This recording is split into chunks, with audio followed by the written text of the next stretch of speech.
So today's topic, again, communities. We still continue on this topic, very, very needed and very interesting. And we have 4 panelists today. With us today are Dr. Maria Tashenko, who we have already met and listened to and understood. She's a pretty awesome person, very inspiring. We also have Hannes Nagel from Crisis Research Centre, Dr. Kadi Luht-Kallas from the Ministry of Interior, also very pretty awesome. Hannes, you are awesome as well. And from the city of Tallinn, we have a community enthusiast. If that could be like an actual job title, I would give it to Maria. And Maria Terles, she works on developing community gardens and communities around gardening. Very innovative and very much needed as well, as we all have a climate crisis somewhere as well, as you all remember. So today, let me put it down. Today is all about community and how important it is. We have listened to it and we have learned, and we're doing a lot of work for it in Estonia, in Ukraine, all over the countries of Europe. And I would like to start with the first question of how do we even define what is a community nowadays? It's a pretty difficult question, especially if we consider our big cities, small villages, how different they may be. So I would ask this question from you all. And maybe, Maria, since you're closest to me, you have to be the one who starts. So please. Hello. Yes, I can start. Maybe I define community as a group of people who have common goals or common values. They might not be the same things necessarily. If I think about where we all belong, a community geographically, it's a city, it's a neighborhood. So we have common goals of living secure and organized life, I guess. But our values might not be the same with our neighbors. But we do have some common goals of having our house repaired properly, for example, or having it really a secure space. Thank you so much. On my opinion, community, this is capital which we have. It's human capital, social capital, and of course physical capital, which have to be joined and socially cohesed. So, a community, it's a really tricky word these days, as urbanization is ongoing worldwide and more people live in cities and in big cities. So what is a community in a city where you have lots of people, lots of services, and you have a really fast forward moving life where you have little time to commute, to talk to your neighbor? So to me, a community, a modern community, seems to be a typical apartment building association where you have those people who share the common goal to live peacefully, have their house renovated perhaps, maybe even upgraded when we think to crisis preparedness. But for me, first of all, it is apartment building association, and it has its pros and cons. Thank you. It's very hard to add something, but if we're thinking about those crisis preparedness and civil protection aspects, it's usually we say that it is a group of people who live together or have a same environment to live, but of course also the same activities and same goals or similar goals. But if we're thinking about the possibilities that to be in the crisis, it is important aspect to think that this group in this area have to be like a one community, and it is maybe one of the hardest goals that they could be in different communities parts, they are maybe part of community or social community from people's different places from the earth. But at now, in the real crisis, in this moment, they are in the same place with other peoples, and maybe it is another kind of community in these cases. So thank you. We got a very good overview of how complex this topic is and how many problems there is to solve there. But how much potential also is there? What Maria just spoke about. We should always see the potential. So in 2014, Estonia published a study already seems like a really long time ago, even before COVID, it was a really long time ago. But it was a study on the state of communities. So how communities are in Estonia, what goes on with them. And in the study, the authors point out that considering the population of the city and the urban areas, few residents actually feel that they are part of any community. So they feel quite alone. They can't even really, it's really difficult for some people to consider themselves to be a part of community. And they also try to map what is a typical person who considers them to be a part of community. And the results, what they got was that they are mostly women. They are aged 40 and above, and they belong to relatively small groups. So when they wanted to evaluate the size of a typical community, it's 10, 15 people. So not very much. So it seems that the city and the community sometimes do not appear to coexist very well. But is it important to be a part of community in city? What do you think? Do we need this? And this is to Maria mostly, but others, if you have also something to say, please feel free. Yeah, thank you. I think we are in a room of people who says, yes, we do need communities in the city. So it's not a question to be debated, but it's a study that was already a long time ago. I'm not sure if anything changed significantly. If I think about the size of a community, I don't think it's specifically bad thing, the size. If I, again, translate to what I do daily mostly, community gardens. We have community gardens with over 100 people and we have gardens with 20 people. But really, people who come together daily is approximately the same size, 15 people, because you can communicate more, in a private way with a kind of specific number of people. 100 people you cannot even imagine. I think it's our psychological kind of way of thinking. So I guess it's a good way to approach that we should have small communities, but a lot of them. And if you think you belong to a community of your extended family, your relatives, you go to board game nights with your other friends, and then you have other friends who you maybe go out, and they are all small communities, and maybe we don't consider them as such. Also, I really agree with apartment buildings. I do believe we don't really recognize that we are part of our apartment building community, most of actually Estonians residents. And you kind of know people around you, even if you don't know exactly the name, but you know them. So you could say that you are a community. So yeah, in a sense, we really do need them. We are social people. So I think maybe Estonians just you have to be a bit more bold to say hello. When I became the representative of my housing association. My house is 18 apartments, so not that large, but it was quite intimidating for me in the beginning. I didn't know my neighbors. I was just pushed to be in that role because no one else wanted to take it. Also, I was the only one who spoke both Estonian and Russian, very convenient. And really, I enjoyed it because I really got to know everyone. I talked with everyone, and I really felt so much more part of the story.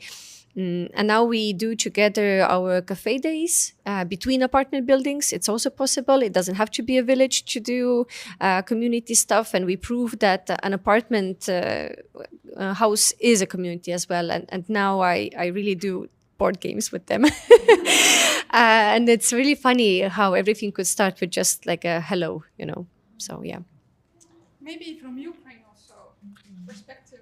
Yeah, thank you so much. So since all people, try to go to big cities, this process of gentrification happening each day, it's important to create these houses communities, and we have it in Ukraine. We have chats of communities, and It's of course important for crisis situation because you can fastly mobilize people. Fast mobilize for territorial defense. And territorial defense can be your own apartment in 27th floor building. This is a question about security, first of all, the basic needs. So creation of such a network. But in our cases, of course, we have home communities and all questions discussed there, everything. Whose dog did this? And then, to each questions, which correlated with this house. But in times of crisis, this is huge support because neighbors can play actually the most important role during evacuation, because you know that your neighbor disabled, has disability, and you have to help your neighbor, first of course yourself, but then your neighbor.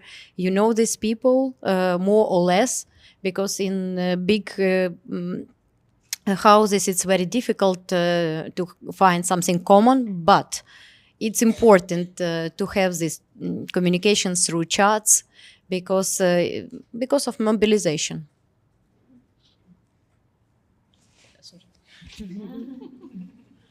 Yes, I absolutely agree. But to me, it seems that you do need to have a joint common goal, something which brings different people together.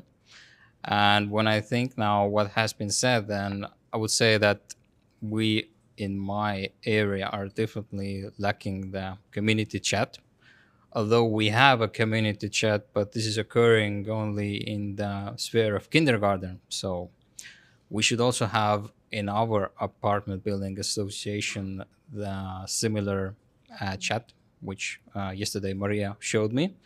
And this is really impressive because I think if our house would have it, I think we could have done the renovation by now already.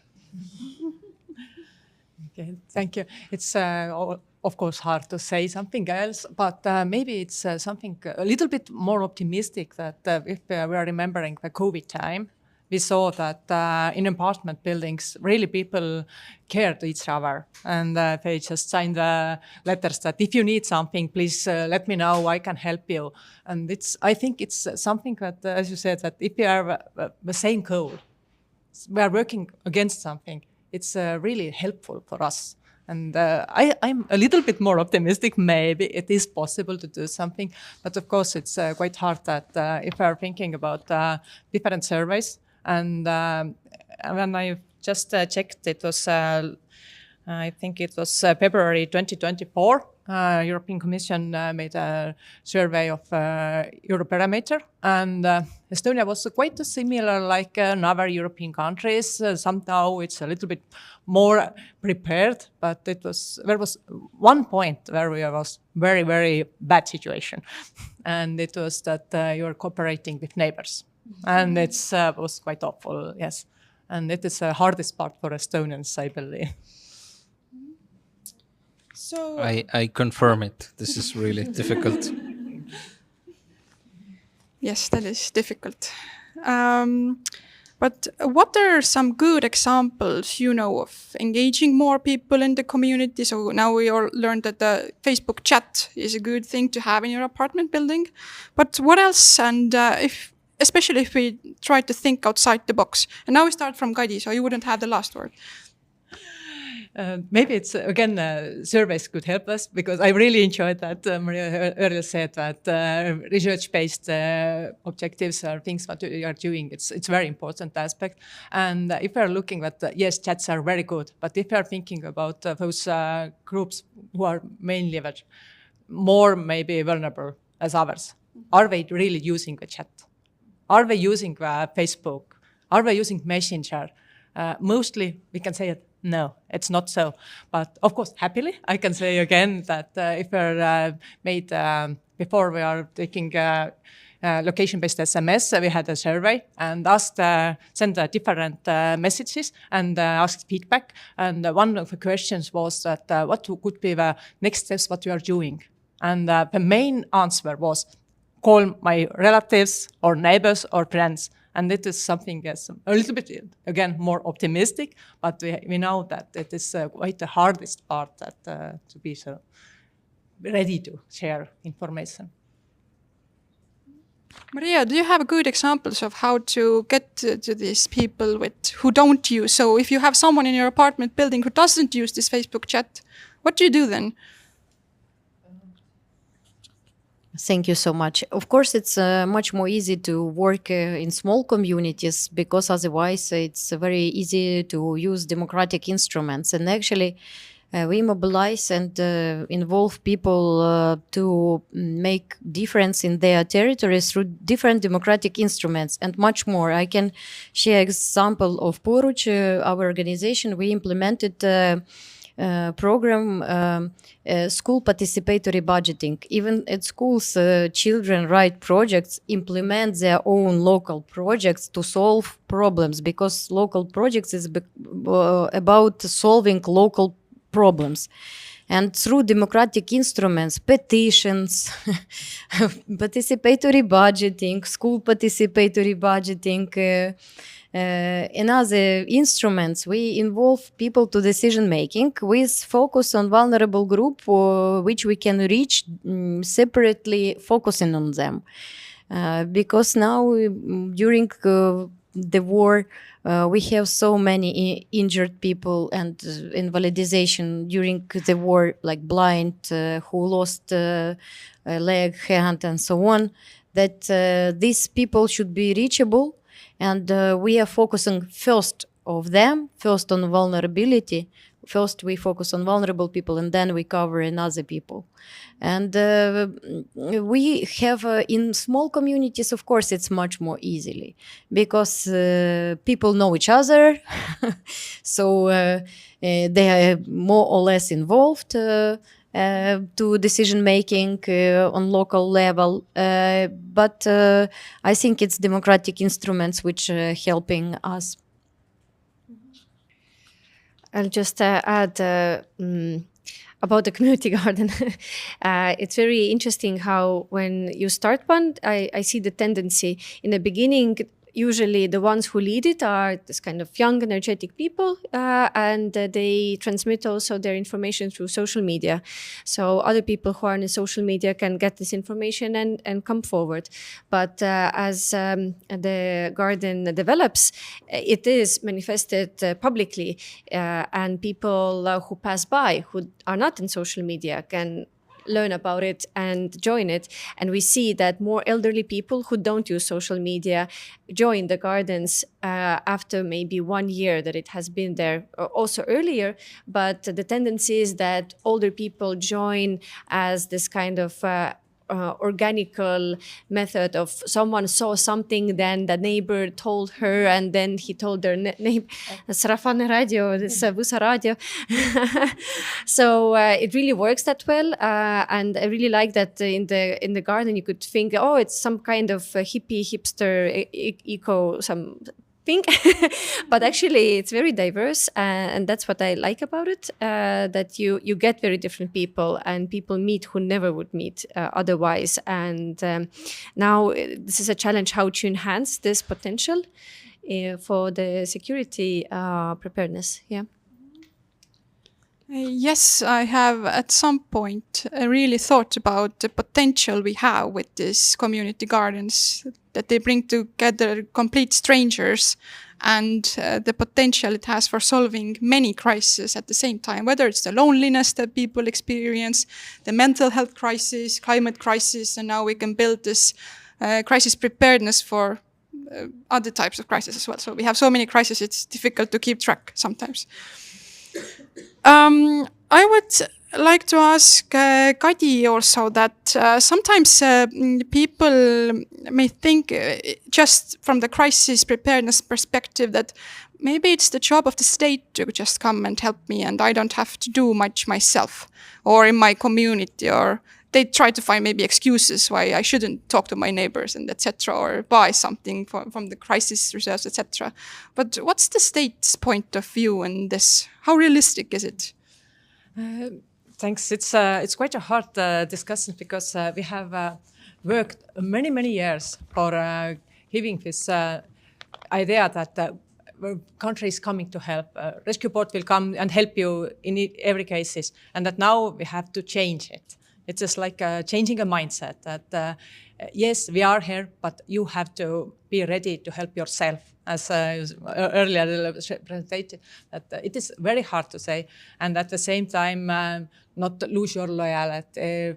It's important to be that to say that yes, you have to be ready yourself, but it's somehow it's a little bit hard. And another aspect is that if we are saying that you have to be ready to help yourself, sometimes it's recognized that it is something that you say that, oh, we have something very huge. Oh, it's something a little bit too dangerous. Sometimes maybe it's taking a panic because we say something different as we have used earlier. And it is quite a hard thing to do. And we really think how to do it, how to manage it, and to help people to recognize that, yes, I have to help myself, my relatives, my neighbors, and not to say at the same time that you have to help others. It is not something what we can bring to a law that you have to, but we have to discuss it and to grow such kind of mindset that it is your possibility to help others, not you have to do, and if you don't do it, you have some kind of penalties, so it will come. It's just very, very hard things to do.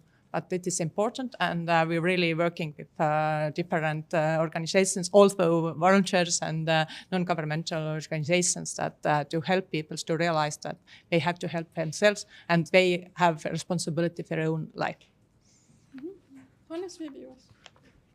Yes, I absolutely agree with what you said, but I would maybe add one more thing to the table, and this is perhaps we should more stress what's the positive side effect, which is followed by the cooperation or saying hi. Because what I have seen from the state side is that the message is about you should be doing this and that, you should have this capacity and knowledge for some amount of time. But at the same time, it seems that the reason is left behind.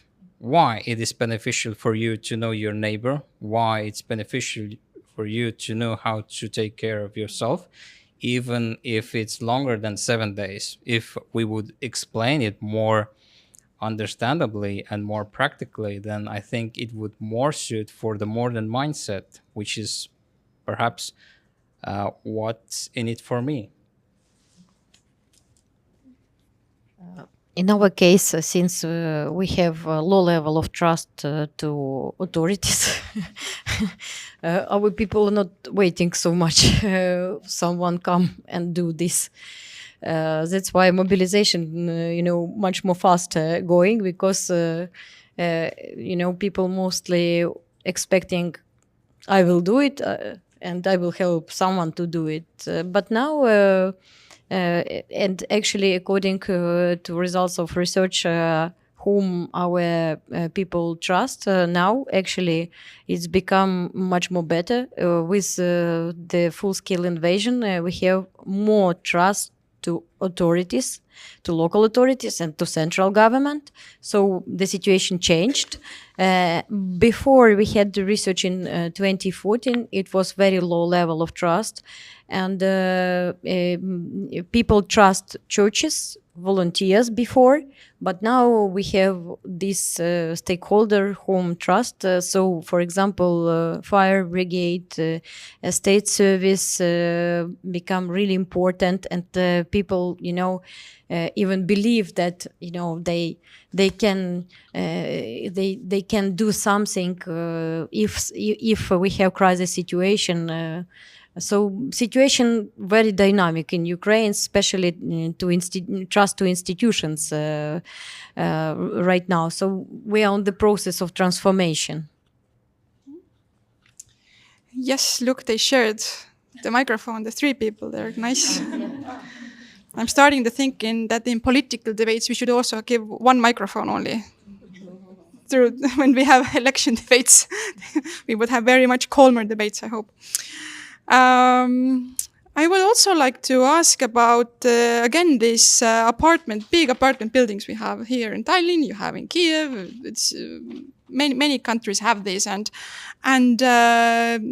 many people have been to this apartment association meetings. They are quite on a regular basis, and some people don't have good experience from this. So from this year, there's also one more reason for them to convene and discuss. The state has just started this new funding mechanism where apartment buildings can have funding to prepare their shelters. In the apartment building, City of Tallinn is doing it separately for apartment buildings in Tallinn. And now we should somehow all support these apartment associations for this to work and for them to start thinking about crisis preparedness. We have now given them money. What else is needed besides the money? Yes, well, a lot of support for those who actually do those meetings. I myself may be a kind of person who sees the value of contacting each person before the meeting, which I really did. I explained to everyone why they should come to that meeting so that we don't have to do the second meeting, because on the first meeting there's not enough people. It seems so ridiculous. So really this kind of knowledge of how to really communicate calmly, how to do the debate. I think we don't have a good culture of discussion in Estonia. We really want to voice our own opinions, but we are not very interested in others' opinions and to find a common ground. And this is something that should be cultivated, I think, from kindergartens onward if we really want to see change. I mean, it's very difficult to do it now. We are getting better, I guess, but this really spirit of cooperation is something that has to be really in the beginning of our education. In our cases, we can find topic how to gather people together to clean territory. First, let's do something to clean territory, to plant something together. So, of course, such initiatives can encourage to create initiative groups. And we have actually, during a long time already, started reform when we create self-organization of the houses. So people know that they have to self-organize to do elections, to organize themselves. So I think it's important now to explain people how to self-organize. And the next, what is important, I think your work which you are doing with your communities, with this preparedness is really important, because it's illusion that all people know what to do, actually. Even plan of evacuation. Do all people know in this building where they will evacuate in case of? What they will do? I don't think so. So, yeah. So it's very important to have communication, and this is local authorities who have to do it, to start communicate how to self-organize with these big buildings, apartment housing. And maybe to add something is that the possibility to somehow support to buy something or to make maybe sheltering places better, it's a little bit tricky, because sometimes we think that if you're giving money, it's done. But the hardest thing, I think, it is the same aspect to change the mindset that we are doing something together. So usually it doesn't take money.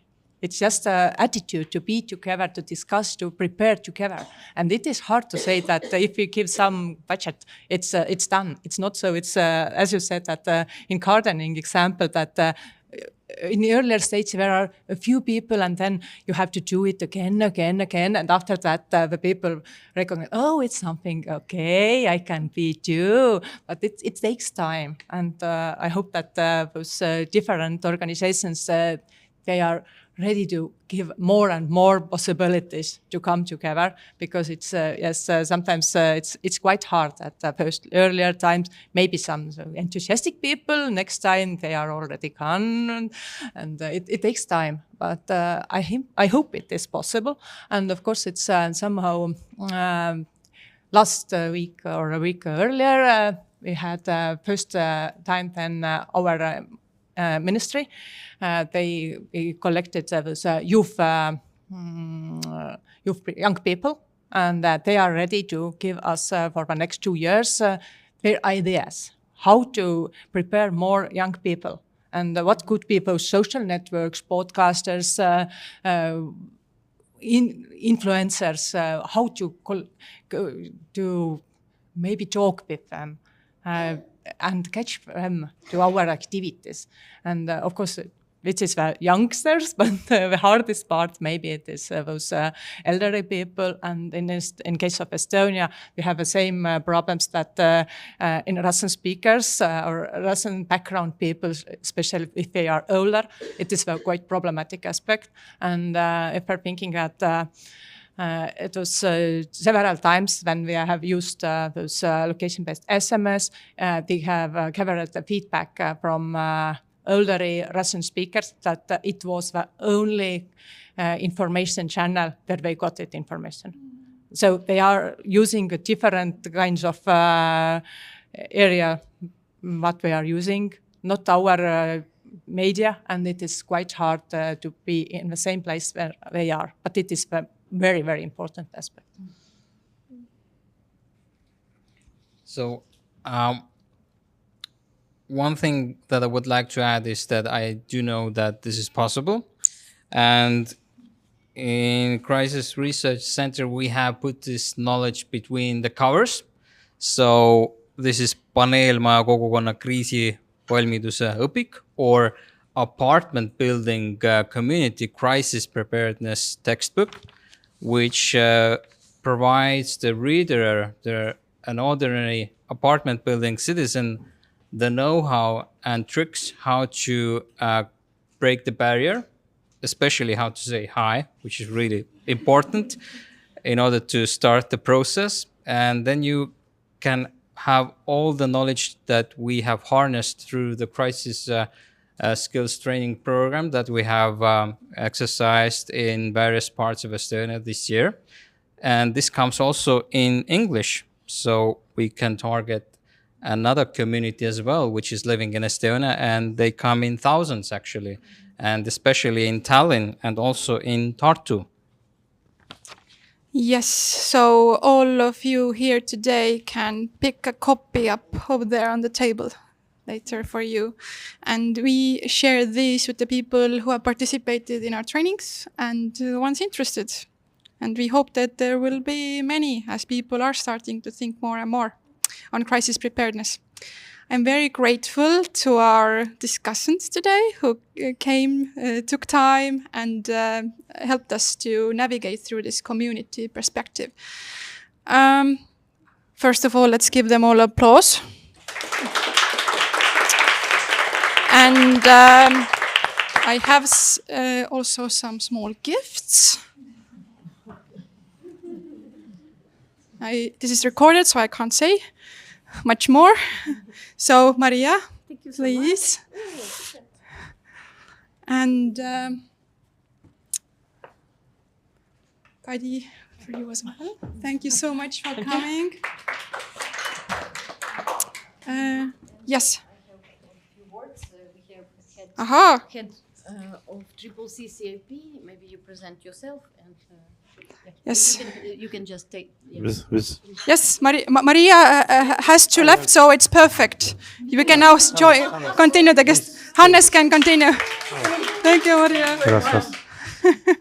First of all, many thanks for invite this event, and today we hear interesting information, and thank you for different questions. Triple SIP, this government institution who is responsible for protect critical infrastructure in Ukraine. and maybe to case what triple SIP work for resilience and preparedness of citizens of Ukraine. For example, during the war, we have a lot of new challenge. For example, when we have rocket missile attack and Shahed and drones attack on our energy sector. Every day we have a blackout, and this is one problem. There's another problem when we have blackout, mobile operator and internet provider service don't have communication, and this is very important to citizen. So during the war, all of the time, we have a mobile communication, internet service provider work. All people, most people have every day and every night have an internet, have an mobile, and citizen can phone to parents, children's, friends, and governments and local governments, and how we work. First of all, according to special program and requirement, triple SIP give a special order during the war only. Order to mobile operator. Each mobile operator must realize a power bank all of the towers, and stay communication without electricity from 12 hours to 72 hours. This is help citizens have a mobile and internet. And another, we realize a government project of constant internet in big house when we use optical line and special software and special technology for internet service provider. This is one case. And another case, maybe today citizen of Ukraine most resilience for energy in the world, because we have for small enterprise, small house and flat, big power bank, diesel generators and so on. And when we have blackout in city constantly, but shops, pharmacy, register work all time. In our houses, Maria, we have a big power bank, and it's flat. It's flat, and we can live autonomy without central electricity approximately 12 or 15 hours. This is a new challenge for our citizens, but what government help? When we have problem with it, government cancel a tax for component for power bank and cancel tax for generators. And of course, our partners from different countries give us a lot of different generators and power banks and so on. But this needs born very quickly increase in new technology of power bank and so on, because this power bank, this is automatic system. When we lost electricity from central, this power bank automatically switch off. And in flood, for example, in flood we don't today we don't know we have central electricity from power bank, for example. This I can discuss, tell different case in critical infrastructure and engineering, for example. Today we give triple SCP organize a special meeting and special trainings for our partners, how building engineering protect on critical infrastructure sites, and so on, so on, so on. But today, first of all, I would like to present a special report in cybersecurity spheres, because this is a service for protect critical infrastructure, information infrastructure. This is a special analytic report, War and Cyber, 3 years of struggle and lessons for global security, for your organization, please. And another, 1 week ago, President of Ukraine signed a special order, ukaz, about heraldic symbol of triple SIP, like as a government institution, we have a special heraldic symbols, triple SIP and flag and standards and so on. And this coin, according to new symbols and for you, for your organization, coin from triple SIP. Thank you very much. Thank you very much.